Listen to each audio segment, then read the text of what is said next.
aha nabonye marayika ahagaze mu kirere cy'iki gihugu, mu gihugu cy'u Rwanda. Uzi ko yumvishe ijambo Imana mu gutwi kwe, abo bose Imana iraje kandi ibarwanishije ukuboko kurambuye bitagombereye ngo ni idini runaka. Hagiye kuza ibyago mutigeze mubona muri iki gihugu cy'u Rwanda, ibikura abantu umutima bigiye kuza. Imana iraje, Imana iraje, Imana iraje we, Imana iraje.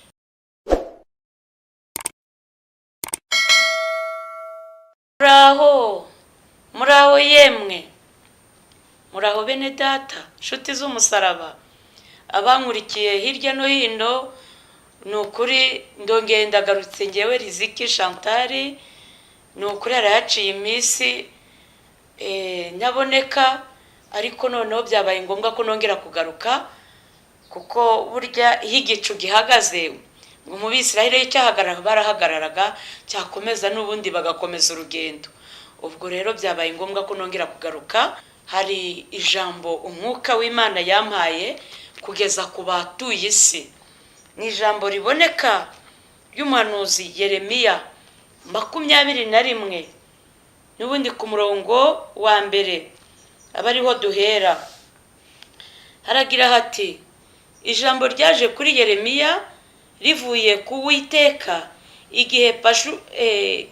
igihe umwami Sedekiya amutumyeho Pashuri mwene Maraki na Zefaniya mwene Mesaya w'umutambyi ati: ndagusaba ngo utubarize Uwiteka, kuko Nebukadinezari umwami w'i Babuloni aje kuturwanya.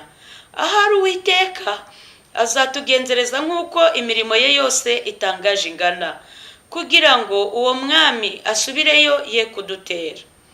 Nuko Yeremiya arababwira ati: uku niko muzasubiza Sedekiya muti: Uwiteka Imana ya Isiraheli ivuze itya iti: dore ngiye gusubiza inyuma intwaro z'intambara ziri mu maboko yanyu, izo mwarwanishaga umwami w'i Babuloni, n'Abakarudaya babagose bakubye inkike mbateranirize muri uyu murwa. Kandi nge ubwanjye nzabarwanisha ukuboko kurambuye, ukuboko gukomeye, ndetse mfite uburakari n'umujinya umujinya ukaze. Nzica abantu bo muri uyu murwa, abantu n'amatungo bizicwa n'icyorezo gikomeye. Kandi hanyuma y'ibyo, niko Uwiteka avuga, Sedekiya umwami w'Abayuda n'abagaragu be na rubanda ndetse n'abasigaye muri uyu murwa bose barokotse icyo cyorezo n'inkota n'inzara, nzabagabiza Nebukadinezari umwami w'i Babuloni n'ababisha babo n'abahiga ubugingo bwabo, kandi bazica inkota. Ntazabareka cyangwa ngo abagirire ibambe, habe no kubagirira imbabazi. Kandi ubu bwoko uzabubwira uti: uku ni ko Uwiteka avuga ngo, dore shyize imbere yanyu inzira y'ubugingo n'inzira y'urupfu, ngo mwihitiremo. Uzaguma muri uyu murwa azicishwa inkota n'inzara n'icyorezo, ariko uzasohoka akayoboka Abakarudaya babagose niwe uzabaho, kandi ubugingo bwe nibwo azatabarura. Kuko mpoza amaso kuri uyu murwa kugira ngo nkugirire nabi, sinawugirira neza. Uzagabizwa umwami w'i Babuloni, nawe azawutwika, niko Uwiteka avuga. Amen. Bibaye ngombwa ko nongera kugaruka, kuko Imana yashimye yuko nongera kuvuga, impereza ubu butumwa ngo mbugeze ku batuye isi. Nuko rero bene data, nshuti z'umusaraba, ahangaha ngo umwami Sedekiya atumyeho Pashuri mwene Mesaya ngo na Zefaniya mwene Mesaya w'umutambyi, batuma kuri Yeremiya ngo amubarize Uwiteka icyo Imana yaba iri kuvuga muri iki gihe tugezemo. Imana iravuga iki? Nuko yaragiye guhanuza kwa Yeremiya, nta nubwo ari no kwa Yesaya. Byibuze ngo hazemo inyoroshyo bwa buhanuzi buryoshye bw'ibi bihe bwo guhanurirwa ibitangaza, ibintu byiza. Oya, yaragiye kwa Yeremiya. Noneho rero Yeremiya aravuga ngo mutubarize Uwiteka. Aharaho Uwiteka yatugenzereza nk'uko ubuntu bwe bwose butangaje bungana. Sedekiya nta mirimo yari afite ngo avuge ngo ahari Uwiteka yakwibuka imirimo twakoze. Turi mu gihe abantu badafite imirimo ibyo bibutsa Imana, kandi mwabwiriwe kenshi gushaka ingingo ibarengera, ariko abantu mwaribagiwe.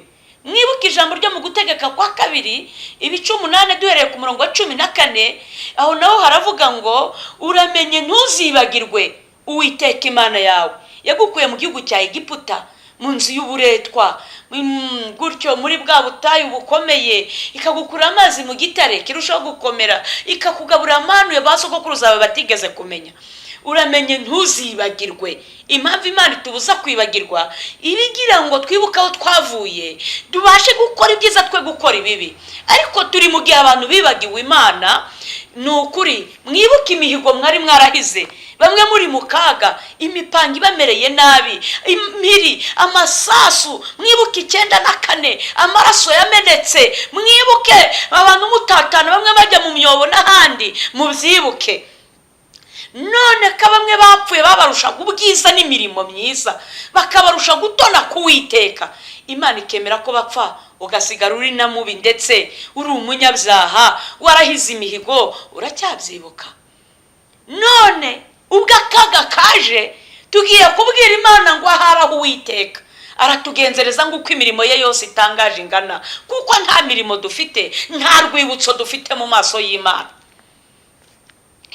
Abeshi twihugiyeho turarundarunda ibyo tugiye gusiga, amayetaje, amamodoka agenda, turukurundarunda iby'akanya gatoya. Uretse ko abantu tugira amaso ntitubone, ariko twarize Abanyarwanda, twarize Abarundi, mwarize, yemwe Abanyafurika mwarize. Ngira ngo n'iyi saha abo muri Amerika murakiga, muracyari kubona byinshi ko iby'isi bitagira nyirabyo. Nuko nikomereza.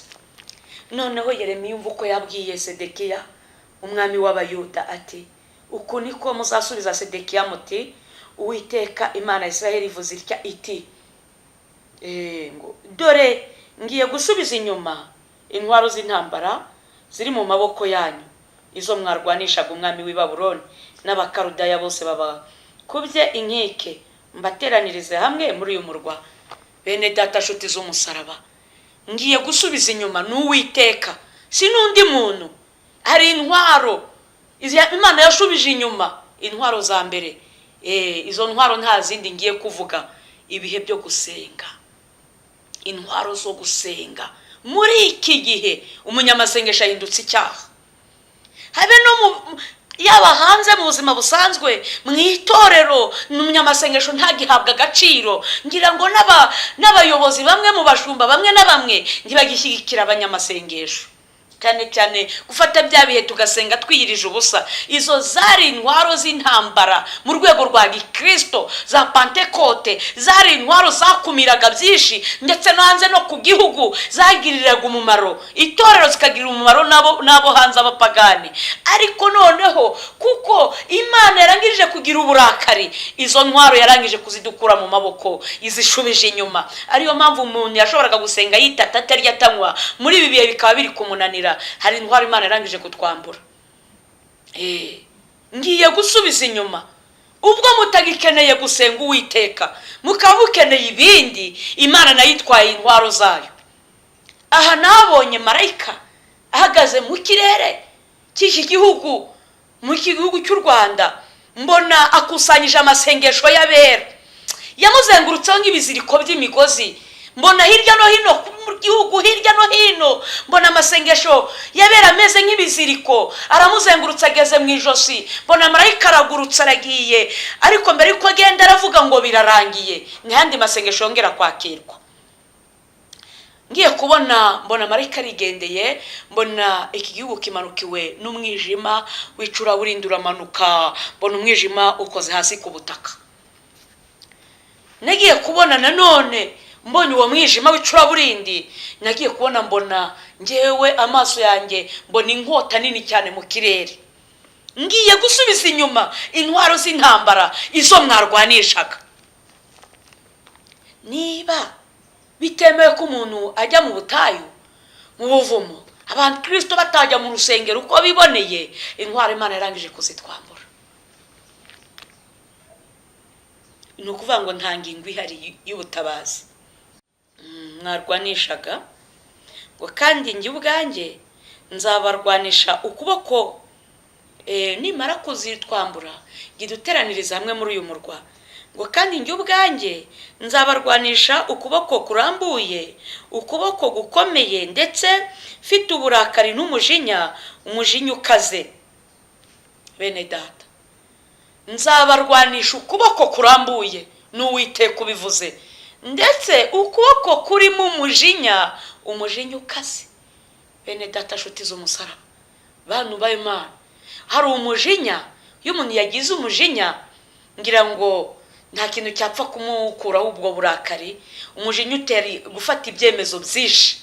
Umujinya, noneho umujinya ukaze, muzacunga aba bantu bari kwicana, umugore akica umugabo, umugabo akica umugore, haba habayemo kugira umujinya, ndetse umujinya ukaze. Umujinya ukaze bijya bituma umumama yibuka yakubise umwana we wagahinja akabeba kagakubita urushyi, yakibagirwa karakana, ukibuka mukubise urushyi wenda ngo nuko amurumye, wenda umwana kubw'ibihanga atangiye kumera amenyo kuko ari kumuryo kuntu, akibuka yarumye mama watari uko amwanze, ariko nyina akava mu rushyi kubera umujinya ukaze akakubita ako kabebe atakagiriye imbabazi. Umujinya ukaze ujya usenya ingo. Umujinya ukaze ujya utuma twicana, sinabona uko mbivuga, ujya utuma abantu barugana. Umujinya ukaze ujya utuma abantu bahimbirana ibintu by'amadosiye bikomeye. None rero Imana nayigize umujinya, ngo nzabarwanisha ukuboko kwanjye kurambuye. Bene data, niba ari muri uyu murwa tubare kwihagaze, wenda ndatanga ingero zaho ndi, ni urugero. Niba ihagaze Igisenyi cyangwa igahagarara i Kigali, ikabona umutinganyi Butare, ngo nuko iri kurwanira i Kigali, uwo mutinganyi n'ukuboko kurambuye iragusingira nta satima zirimo. Nibona umucuraguzi ikabona umurozi Kibungo ikamubona mu Mutara, dore barwanishije mu Bugesera. Yaba bapfumu harimo abarangije kuvuga ngo ni ibyamamare mu bupfumu, dore Imana ibarwanishije umujinya ukaze. Waba uri pasiteri, waba uri padiri cyangwa musenyeri, uri we wese ikagusanga mu busambanyi, dore ko harimo n'abantu bitwa ngo bihaye Imana usanga babitsa amakarito y'amapridanse. Ibyo byose nibona ikariti wawe ya pridanse ije kukurwanisha ukuboko kurambuye kurimo umujinya ukaze, namwe mwibaze niba Uwiteka yagize umujinya ukaze uko biri buze kugenda. Cyambere kuduteranyiriza hamwe, kandi twarateranye twarateranye muri mu midugudu muguwe neza, ariko bigiye kuba byiza ku Uwiteka kuko agiye kubarwanisha umujinya ukaze. None atabarwanisha umujinya ukaze ko nagiye kubona muri iyi minsi, ubwo narindi kuvuga nabonye byinshi. Ubwo nabonye ngera no kwa muganga, ngabona abaganga bafite inkota zicana, bari kwica abana. Umuntu uje gukuramo inda muri guhita mumufangurizanya vuba vuba. Nagiye kubona mbona amatuwarete yuzuyemo abana bari kuririramo. Uretse ako ngako ndaza kubabwira ubwo butumwa kuko nari cyo nabihaweho. Nagiye kubona ngabona abagore uje kubyara, kuko atemeye wenda ko mumuringaniriza, uwo bakamureka ati nushaka upfe, ariko uje gukuramo inda yo muramwakirana urugwiro. Nabonye abaganga bafite inkota zicana. Ibi bitumye Imana ica no mu bitaro kwa muganga. Yemwe ba dogiteri, Imana iraje ndetse irwanishije ukuboko kurambuye kurimo umujinya ukaze.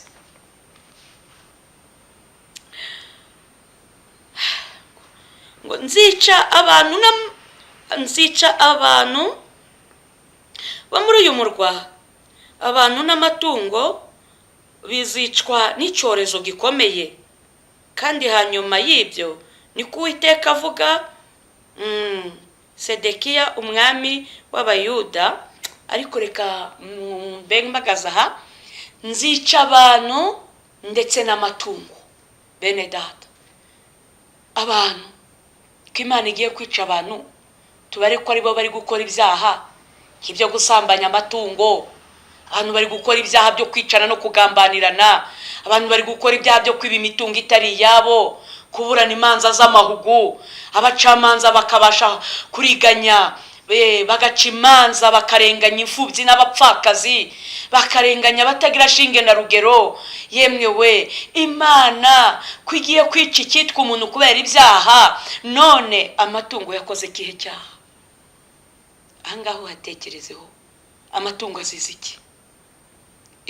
Turi muri uyu mwanya, turi mu bihe muri kubona ko hateye indwara mu matungo, ibyorezo, uburenge, inkoko zirarwara, ihene zirarwara. Ahangaha nzica abantu n'amatungo. Nimara kwica abantu, amatungo ko nta cyaha yakoze, harya amazu araramo abantu yo azarokoka? Ari Imana ije kurwanisha ukuboko kurambuye, amazu yararokoka? None kwigiye kwica abantu bakoze ibyaha, imodoka zitwara abantu zo zirarokoka? Ahangaha uhatekerezeho. Bene data, Imana ifite umujinya, kandi umujinya ukaze. Ntago noneho ikiri kureba ngo ni bimwe nigishaga ADPR, rekada mu madini yose, waba uri umukirisitu, waba uri umupagani, mwese mwumvisha ijambo Imana. Umuntu wese uzi ko yumvisha ijambo Imana mu gutwi kwe, abo bose Imana iraje kandi ibarwanishije ukuboko kurambuye, bitagombereye ngo ni idini runaka, kuko amadini yose Imana yanyuzemo. Imana iri kureba iby'amadini, yarumiwe. Byabaye wagira ngo ni ibibuga byaho basoreshereza, nta kwita ku mukumbi w'Uwiteka. Wagira ngo ni mu ndiri y'ibisira, niho ibyaha biri kubarizwa. Ngiye kwica abantu n'amatungo.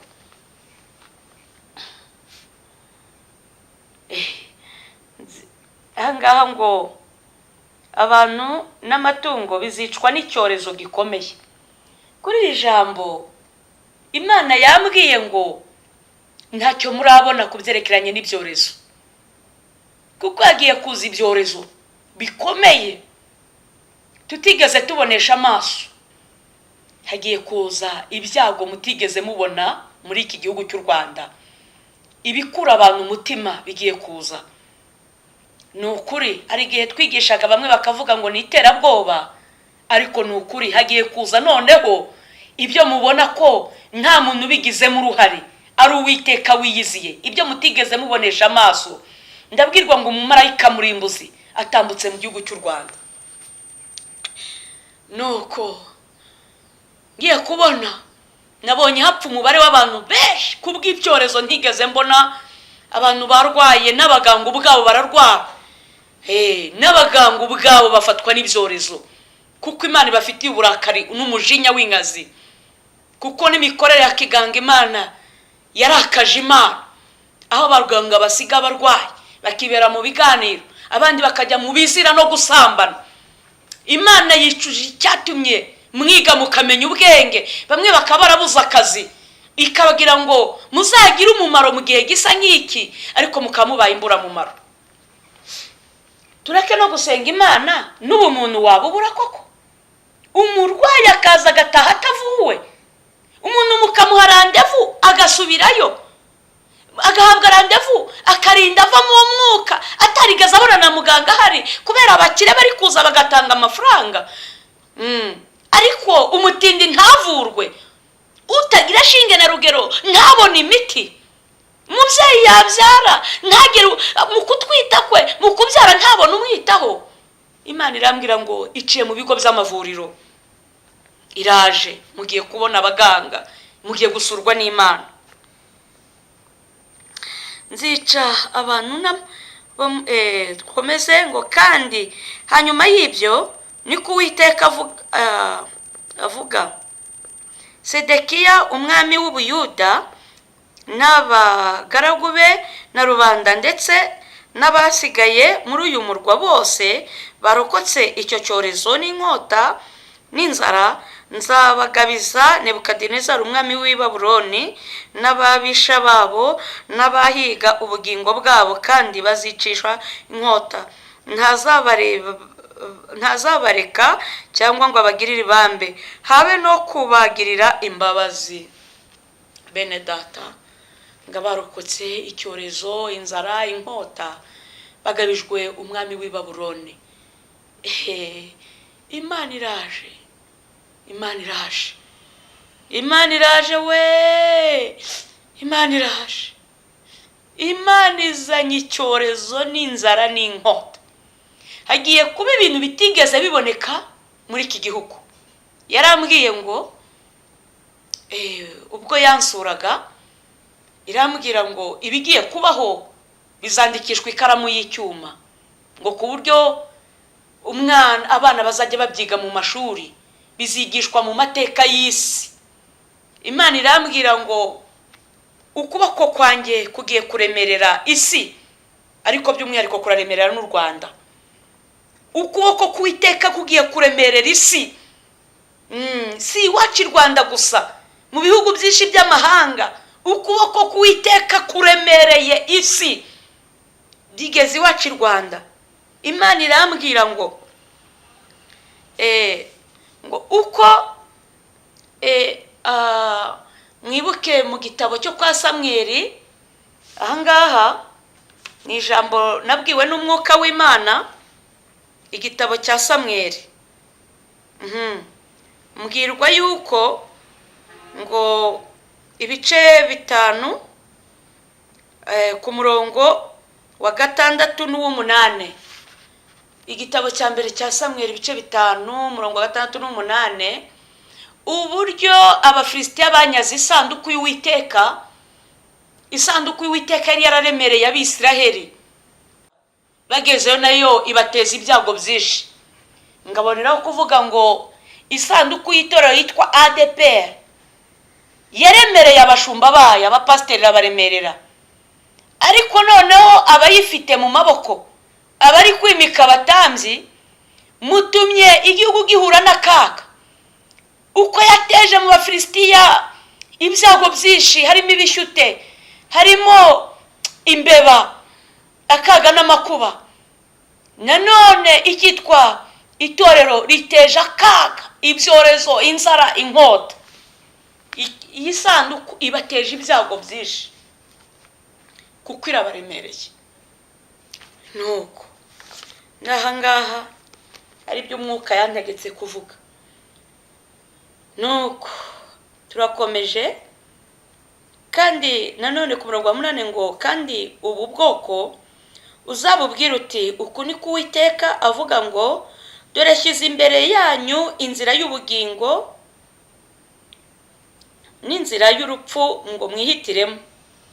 Uzaguma muri uyu murwa azicishwa inkota n'inzara n'icyorezo, ariko uzasohoka akayoboka Abakaludaya babagose niwe uzabaho, kandi ubugingo bwe nibwo uzatabarura.